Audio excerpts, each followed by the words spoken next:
Hello everyone, good morning, welcome back to another new blog, another new day. এখন 11:35 বাজছে। স্নান করে fresh হয়ে এলাম। আর আজকে আমি যাব ঈশানীদের বাড়িতে। ঈশানী আমাকে আজকে আইব্রো ভাত খাওয়াবে। তো আজকে আমার আইব্রো ভাত খাওয়ার ডে 2। আলমারির সামনে দাঁড়িয়ে আছি, শাড়ি পরে যাব। তো আমার খুবই ইচ্ছা আছে আমি যতগুলো আইব্রো ভাত খাবো সবগুলোই শাড়ি পরে খাওয়ার। যদি পসিবল হয় তো আমি সবগুলোতেই আর কি শাড়ি পরে যাব। তো এখন আলমারির সামনে দাঁড়িয়ে আছি, দেখছি যে কোন শাড়িটা পরা যায়, বা আমি এখন অবধি চয়েস করতে পারিনি। এখানে অপশন তো অনেকগুলোই আছে, আর এইদিকে নিচেতেও সাজিয়ে রাখা রয়েছে, বাট আমি এখনও ডিসাইড করতে পারছি না যে আমি কোন শাড়িটা পরে যাব। তো আগে আমি একটু দেখে নিই, তারপরে তোমাদের সাথে শেয়ার করছি। তো আলমারি থেকে এই শাড়িটা বার করলাম। এটা একটা হাফ হাফ টাইপের শাড়ি। তো ফাইনালি এটাই ডিসাইড করলাম পরার জন্য। গেট রেডি উইথ মি তো আমি বানাবোই, তো সেখানে তোমাদের সাথে আমি সব ডিটেলস শেয়ার করে দেবো। তো আজকের গেট রেডি উইথ মিটা বানাবো বারান্দাতে। তার জন্যই এই স্ট্যান্ডটা নিয়ে যাচ্ছি, যদিও রিং লাইটটা লাগবে না, বাট হ্যাঁ স্ট্যান্ডটা নিয়ে যাচ্ছি ফোনটা সেট করার জন্য। Maximum get ready with me আমি বানাই আমার রুমেই। তো আজকে বারান্দাতে বানাবো, একটু অন্যরকম ব্যাকগ্রাউন্ডটাও হবে। 12:30 আর আমি ফুললি রেডি হয়ে গেছি ঈশানীদের বাড়ি যাওয়ার জন্য। তো এই শাড়িটা পরে কিন্তু বেশ ভালোই লাগছে দেখতে। ফুল লুক আমি গেট রেডি উইথ মিতে তো শেয়ার করেই দেবো, আর গেট রেডি উইথ মিটা আসবে কালকে। এনিওয়েজ তো আর বেশি দেরি করবো না, 12:30 অলরেডি বেজে গেছে। আমি একটা ব্যাগ নেব, ব্যাগের মধ্যে স্টোল আর সোয়েটার এই দুটো জিনিস নেব, দেন বেরিয়ে যাব। আমি এখন বেরিয়ে পড়েছি, এবারে টোটো ধরবো, বাদবাকি ব্লগটা ঈশানীদের বাড়ি গিয়ে কন্টিনিউ করবো।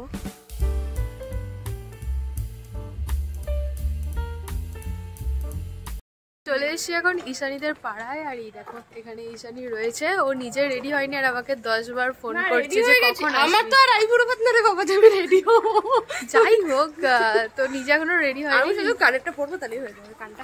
তাহলে তুই ফুল রেডি। এই বাড়িটা না, এই বাড়িটা পরের বাড়ি। আচ্ছা, ঘরে চলে এসেছি। কাকিমা বানাচ্ছে ফ্রাইড রাইস, আমি এখান থেকে গন্ধ পাচ্ছি। কাকিমা দারুণ সেন্ট ছাড়ছে, স্মেলটা দারুণ আসছে। আমি বলছি কাকিমা কি রান্না করছে? ও দূর থেকে গন্ধ পেয়েছে। আমি বলছি ফ্রাইড রাইস করছে। ফ্রাইড রাইস বানিয়েছে আমি সেটা। এখন দেখা সারপ্রাইজ নষ্ট হয়ে যাবে তো। আচ্ছা ঠিক আছে, তুমি যখন সাজাবে তখন দেবো, যখন সাজাবে। হ্যাঁ হ্যাঁ ঠিক আছে, আমি যাবো না এখন রান্নাঘরে, আমি এখন এখানে থাকি।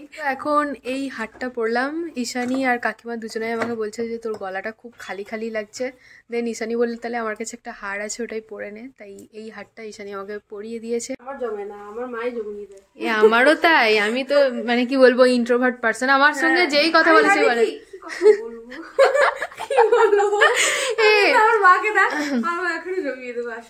আমাকে জ্যোতি বলেছে, আরো অনেকেই বলেছে যে তুমি অত কথা বলো না, কাকিমা কি সুন্দর কথা বলে। আমি বলি আমি তো অত বকতেই পারি না, আমি কি কথা বলবো। জমে না হ্যান্ডশেক।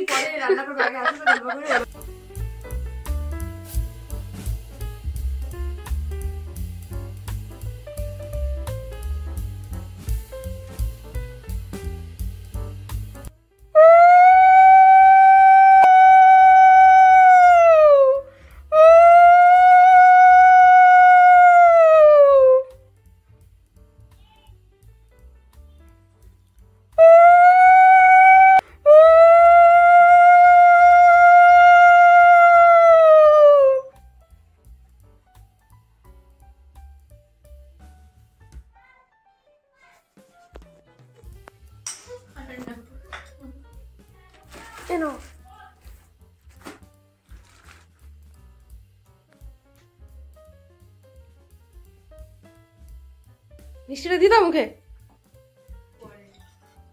দিয়ে দাও, আমি একটু খাবো।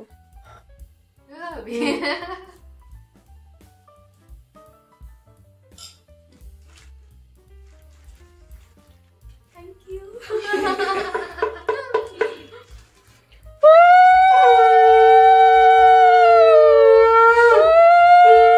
কাকিমাকে নিয়েছিস? নিয়েছি তো। ছবি তুলেছিস? এবার একটা ছবি তোল, অসুবিধা নেই, কাকিমা আমার মাথায় হাত দি। একটা ক্যান্ডিড তুলি। হ্যাঁ ক্যান্ডিড কি করে তুলবি? কিছু তো মিষ্টি খাওয়া তোমার একটু।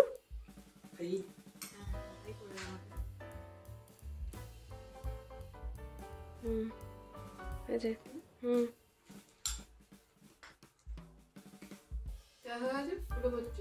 দাঁড়া আমি খাবো।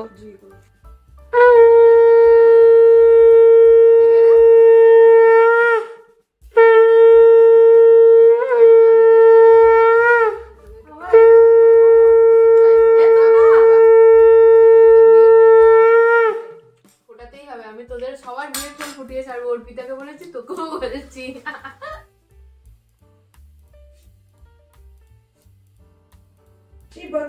তোমাদের মতন জুটি হয়ে থাকে রাধাকৃষ্ণ মতন যেন যুগল মূর্তি নেই।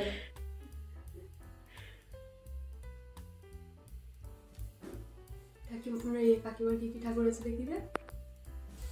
রাধা গোবিন্দ, এটা আমাদের রাধা গোবিন্দ,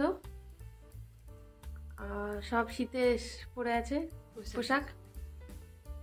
আর ভোলে বাবা, এই নন্দী, আর এই বজরংবলী, আর যে গুরুদেব। এখানে একটা ছোট্ট শিব রয়েছে, মানে সেটা দেখা যাবে না, এখন ঢাকা রয়েছে, মানে শীতে ঢাকা রয়েছে। কি হয়েছে এটা? এটা গুরুদেবের চরণ। আচ্ছা আচ্ছা, কি বলছো? আমার ঠাকুমার দাও, আমার মাকে। হ্যাঁ খুব সুন্দর লাগছে ড্রেস। আমার দিদা বানিয়ে দিয়েছে ড্রেসগুলো।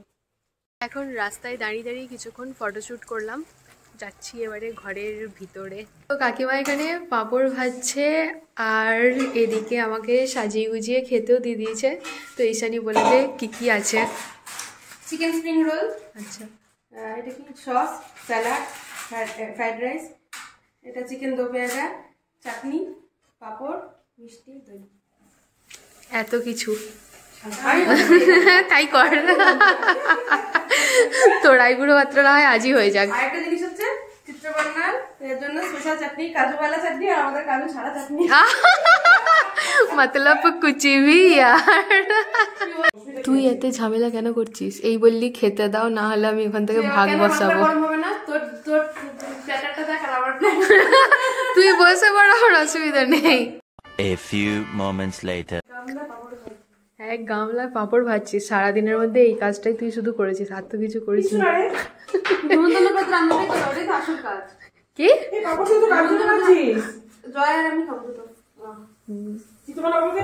হ্যাঁ, আমি কি খাইনি বল, আমি একটা জিনিস তুলতে বলিনি।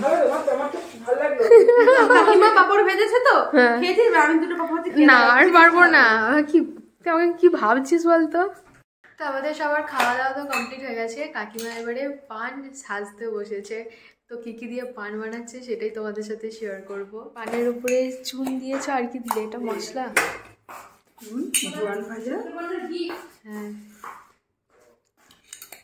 চবন বাহার জোয়ান ভাজা, হ্যাঁ একটু সুপুরি। আচ্ছা, আর এইটা হচ্ছে কাকিমার পান সাজার পানের বাটার। হ্যাঁ ঠিক, পানের বাটাই বলে। না আমার ঠাকুমার আছে জানিস তো, পেতলের পানের বাটা, সেটা হয় না পানের ডাবর যেটাকে বলে, পেতলের বড় ওদের পান খাওয়া ভালো। ওটা ঠাকুমার আছে, ওটা ঠাকুমাকে দিয়ে গেছে, কিন্তু ব্যাপারটা হচ্ছে ওটা অনেক বড়, তো রাখার একটা জায়গা লাগে। আমাদের ঘরেও রয়েছে, ওটা ট্যাঙ্কিতে তোলা রয়েছে, অনেক জিনিসই রয়েছে, সব ট্যাঙ্কিতে তোলা, ওগুলো তো আর ইউজ হয় না। আমার শাশুড়ি বলতো কি যে মানে স্নান করে আসার পর ওদের পান মুখে দেওয়া ভালো, ঠিক আছে? তো ওই কারণে সেই থেকে আমাদের পানের আমার এখন না যে তুমি রোজ পান খাও খেয়ে উঠে, বাহ এখন না তুই খাস? ওদের মেয়েদের বিয়ার পর কাঁচা পান মুখে দেওয়া হলো একটু করে ভালো। বাহ, তাহলে তো ভালো। অনেকের পান খাওয়ার নেশা থাকে, কিন্তু কাকিমার ওই একটা রিচুয়ালস হতে হতে হয়ে আসছে। আচ্ছা, আর এখন সাজিয়ে নেয়, এটাই ভালো। শাশুড়ি ধরিয়ে দিয়ে গেল, সেই থেকে বলতো যে ওদের পান খাওয়া খুব, মানে স্নান করে এসে এটা জর্দা, এটা আমি দেবো না আমার মেয়েকে। এবারে ঈশানীর জন্য পান সাজছে। চিত্রকোনা 2 বছর আগে আমার নিজের বাড়িতে গেছে, আজকে ভাড়া বাড়িতে এলো, কিছুদিন পরে নতুন ফ্ল্যাটে যাবো, তো ওকে একবার ফ্ল্যাটটা ঘুরিয়ে দেখাতে নিয়ে যাচ্ছি। তো চলো এখন ঈশানীদের নতুন ফ্ল্যাট দেখতে যাচ্ছি। আমার মুখেও পান আছে, ওর মুখেও পান আছে, তাই আর বেশি বকবক করছি না। ঈশানীদের ফ্ল্যাটের ব্যালকনি থেকে বাইরের ভিউটা হলো ঠিক এই রকম, আর আমার সব থেকে যেটা ভালো লাগলো সেটা হলো এই ট্যাঙ্কটা, তুই কি সেটা খেয়াল করছিস? খেয়াল করবো না, প্রথম দিন এসেই খেয়াল করেছি, কিন্তু লোকের বাড়ির ট্যাং আরো নজর দিচ্ছি না। না এরকম আমিও দেখেছি, মানে ফুটবল দেখেছি বা ইয়ে দেখেছি, কিন্তু এটা বেশ সুন্দর দেখতে, মড়াইয়ের মতো। হুম, এদিকে একটা ফ্ল্যাট, এদিকে একটা ফ্ল্যাট, আমাদের সাথে এইটা গিয়ে এটা হচ্ছে ডাইনিং সেট। হুম, ডাইনিং সেট পুরোটা, তারপরে ওভেন কিচেন, এটা বাথরুম, এটা বাথরুম আর হচ্ছে রুম। রুম।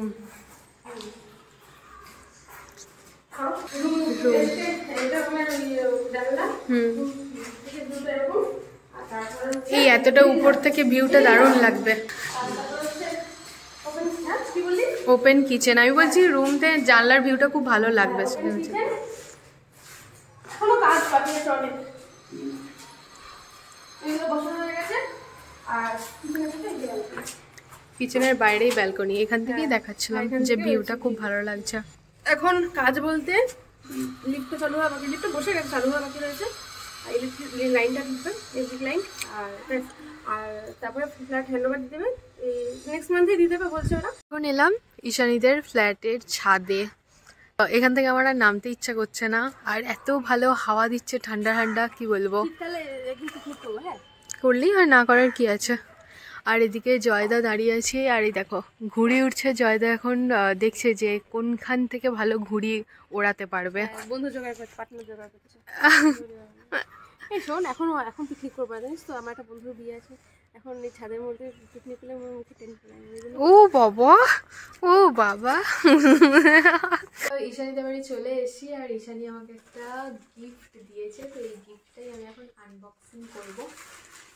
এখনো অবধি আমি দেখিনি, জাস্ট এরকম খুলেছিলাম আর এরকম করে দেখেছিলাম যে কি আছে, বাট গিফটটা এখনো অবধি আমি খুলে দেখিনি, কারণ তোমাদের সাথে সাথেও আমি দেখবো, তাই জন্য। তো এই যে একটা সুন্দর ব্যাগ দিয়েছে ও আমাকে, ব্যাগটা খুবই সুন্দর দেখতে, কিউট সা একটা সিলিং ব্যাগ ও আমাকে গিফট করেছে। Thank you Ishani. তো এখন ঈশানীদের বাড়ি থেকে বেরিয়ে গেলাম, এবার যাচ্ছি সুকন্যাদের বাড়িতে। আর সুকন্যা এখন নতুন নতুন মা হয়েছে, তো ওর পুচকেটাকেও আমরা দেখব। আর সুকন্যাদের বাড়িটা আমি চিনি না, কিন্তু সুকন্যার আর ঈশানীর বাড়ি একদম পাশাপাশি, তাই এই যে ঈশানীকেও সাথে করে নিয়ে যাচ্ছি। হ্যাঁ, ঠান্ডা আছে তো। যাই হোক, তো চলো এখন সুকন্যাদের বাড়ি যাওয়া যাক। কি খবর নতুন মা? তোর খবরটা কি বল, কেমন আছিস? বিন্দাস। বাড়িতেও অনেকক্ষণই চলে এসেছি, এখন প্রায় 10টা বাজতে যাচ্ছে। আজকে সারা দিনটা কাকিমার সাথে আর ঈশানীর সাথে ভীষণই ভালো কাটলো। তারপরে তো গেছিলাম সুকন্যাদের বাড়িতে ওই সন্ধ্যের দিকে। সুকন্যার পুচকুটা কি কিউট হয়েছে, যদিও আমি কোলে নিতে পারিনি, বাইরে থেকে গেছি তো তার জন্য কোলে নিইনি, বাট হ্যাঁ দূর থেকে দেখলাম তো খুব কিউট হয়েছে। এই সবে 15 দিন বয়স হয়েছে ওর। যাই হোক, তো চলো এই ব্লগটাকে এখানেই এন্ড করে দিচ্ছি। যদি কিছু ভালো লেগে থাকে তাহলে please do like, share and subscribe. অবশ্যই কমেন্টে জানিও যে ব্লগটা দেখতে তোমাদের কেমন লাগলো। কাল আসছি নতুন একটা ভিডিও নিয়ে, ততক্ষণে সবাই ভালো থেকো, সুস্থ থেকো, সাবধানে থেকো। অবশ্যই সাবস্ক্রাইব করে আমার পাশে থেকো। তো চলো ফাইনালি আজকের মতো টাটা।